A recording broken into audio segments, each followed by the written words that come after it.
Jumptron.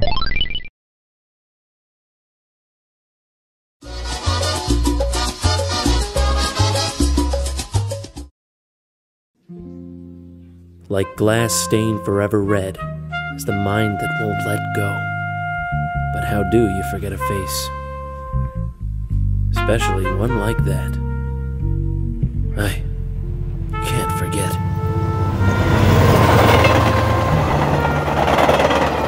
That was louder than I was expecting. I'm out of here.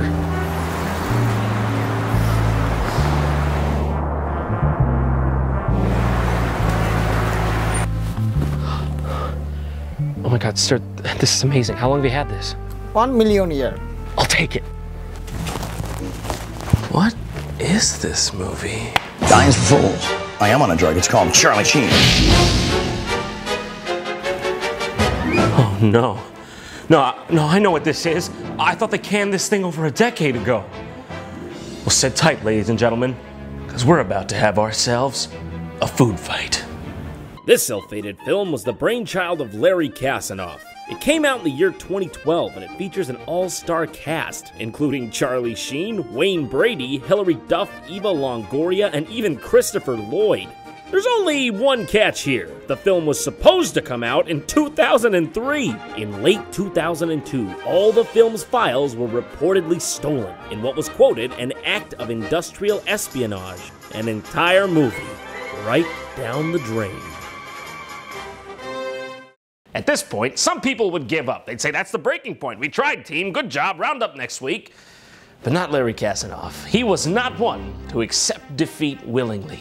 The next 10 years of this film's production cycle are shrouded in mystery, but one thing is known. They spent all of it trying to bring this film back to life like some sort of proverbial Frankenstein's monster. Perhaps it was because it just meant so much to them, or perhaps it was because they believed in it with hearts and minds. Or maybe it had something to do with them sinking $65 million into it. Ladies and gentlemen of planet Earth, you can't make this shit up. I introduce you to Food Fight, the worst animated film of all time. This movie takes place in your average American supermarket, dubbed Marketropolis Market. Oh, off to a good start already. Just closing up. Nothing much happens around here after dark. Now that is exactly what someone would say if something much does happen around here after dark. And much it does happen. After dark, the supermarket transforms into a city? I'm pretty sure that's what happens. You got a better answer? The first shot of this movie is just an unbroken, constant barrage of information. It's introducing all these characters, but none of them do or say anything significant. What's this? Who's this? Why is this happening? Oh, he's gone. Was that our main character? I guess he doesn't want to be here either. Maybe the main character is this terrifying dancing elephant, or this king frog, or maybe it's his farts, or maybe... Is that Mr. Clean? Did Mr. Clean just show up in my movie? Okay, let me get this straight. We are 2 minutes and 39 seconds into this movie. We haven't even seen the definitive main character yet, and Mr. Clean has already rolled up to the party, and they spent the joke about him getting dirty already. Come on. Oh, goddamn. How do I turn this shit off? How do I turn this shit off?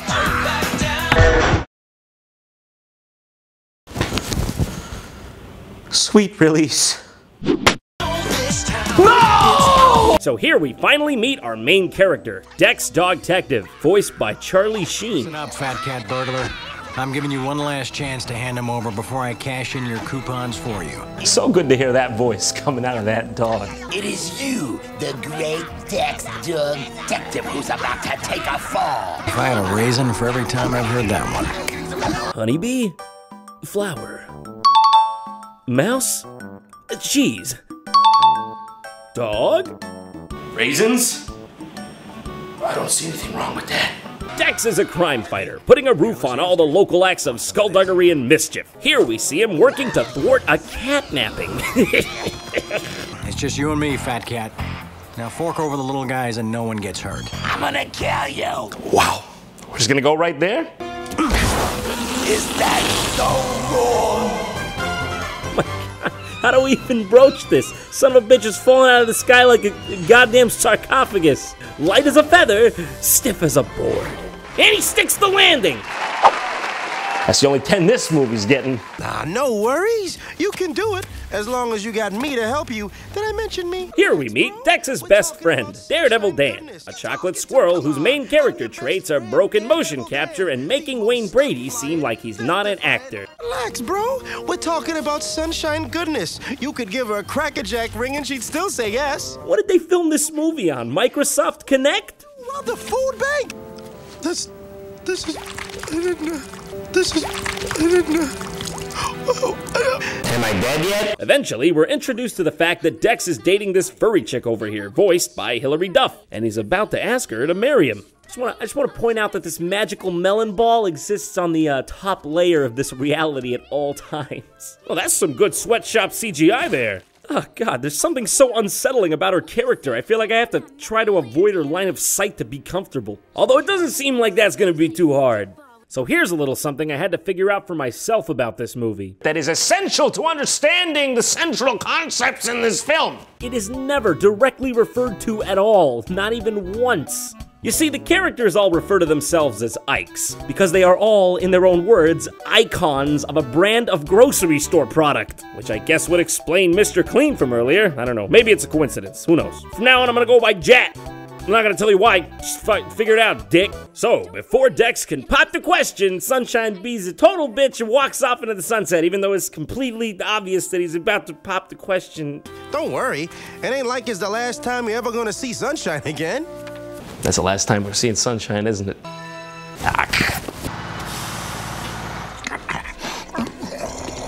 May I help you? You must be Leonard.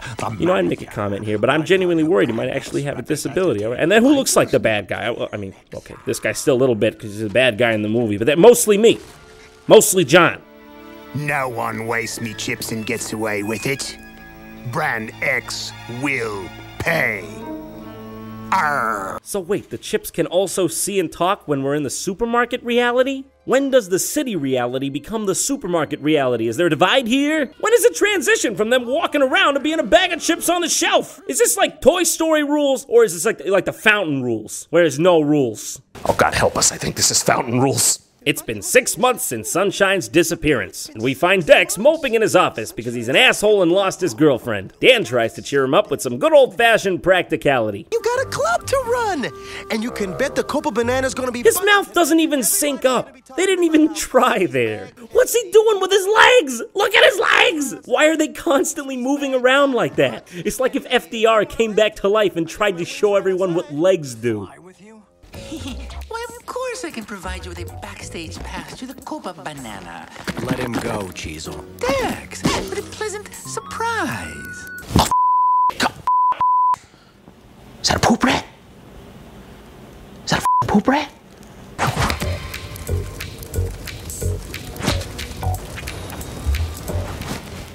What? What is it? Am I threatening you?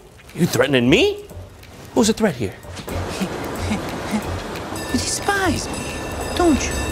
Bad touch, stranger danger. So, after a series of Orwellian horrors, we arrive at the Copa Banana, the talk of the town club that Dex runs. Oh yeah, and tits on a bird too, as well, also? Shot, close your eyes, it's inappropriate. You monster, let me see those melons.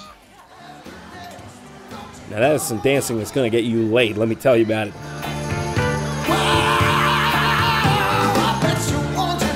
Have I been eating too many raisins, or is that the California raisins?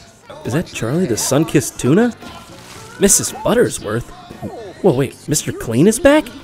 This movie's just a giant product placement, isn't it? Wait a second, even on the front cover, the main characters are taking a back seat to the product placement. Oh my god, this is despicable! Is the only reason they finished this movie because they had the rights to all these identifiable brand names? Was it for the payout? Who would do something like that? That's despicable. Now, if you'll excuse me, I need to blow off some steam with my Hot or Not app. Where you can rate your friends, match up, and even chat. Peanut Butter Gamer, is he hot or not? Yeah, that's hot. Jacques, whew, baby, that's hot. Dinosaur Bones? Well, I don't know about that. They've been in the ground for a while. Not! Surely no one actually believed in this heaping molten mess, did they? We gotta move. It's not even really for kids. It's weirdly sexual and inappropriate in places it shouldn't even be.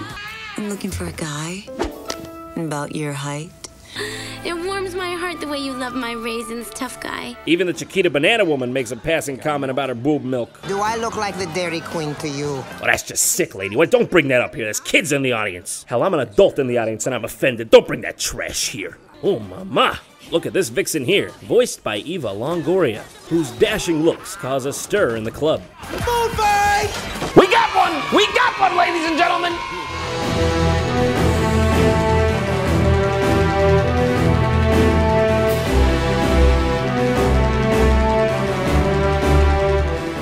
Finally free. What year is it? Well, it's 2014. Who are you, though? I've been trying to finish this movie for decades. You made it past the 20-minute mark? I can never get past the part where the squirrel shits out of his eyes. Mr. Clean, Mr. Clean. Quick, hide! He'll be coming for us! Oh God! It's him! It's him! No! That's what he does! He raises your level of cleanliness to impossible levels of upkeep! Banana split! Let's blow this popsicle stand! Kumquats! I don't know, whatever!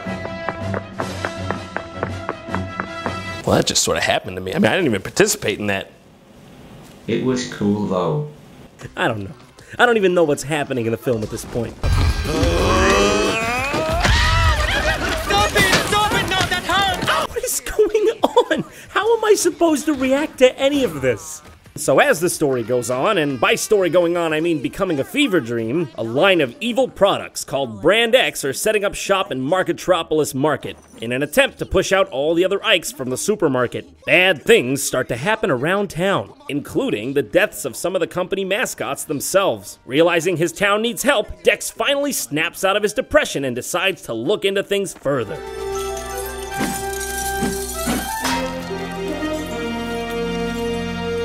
I still got it.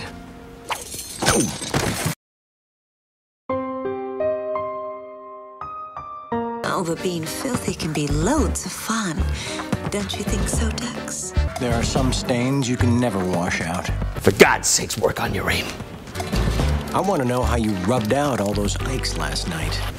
I want to know how you managed to raise $65 million with this script.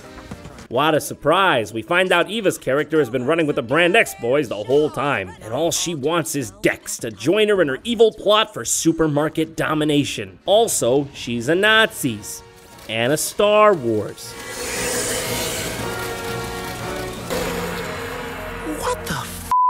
They're building an entire army of robotic exobites. What the hell is an exobite? The lore is rich in this world, let me tell you. They expect you to know the source material going in, alright? Study up, it's a matter of respect. So now it seems they've crossed from their supermarket world to the real world? I guess they could just mix and match this at will, like I said, as Fear and Loathing rules. There's no rules, come on! What is it today, Black Friday?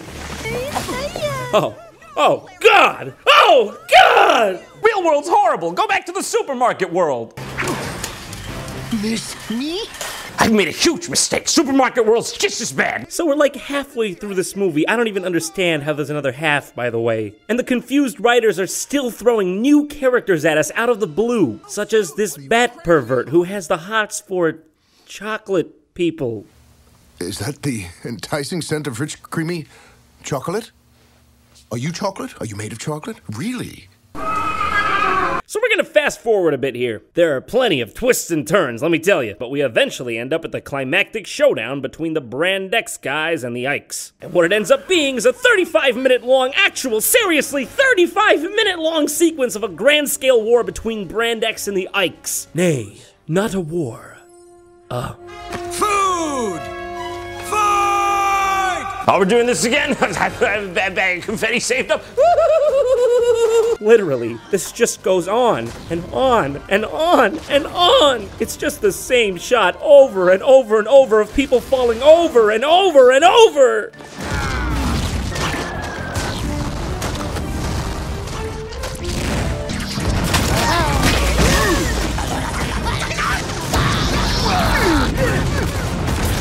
But enough about me. Let's kill you! They won't hit her. Not now, not never. But I will! Should I call this movie Catfight? Because she's a cat. Oh, look at you! Oh, I see. So the hot girl was actually ugly all along. Not just inside, but outside too. Well, that's a relief because now there's absolutely no hang-ups about hating her. Let's celebrate. Yeah! Ugly people never win! That's the moral of the story, guys! I guess some things you just never forget. Some scars never heal. I don't even like you, but I take time to put you in a goddamn locker. It's bullshit. I'm getting out of here.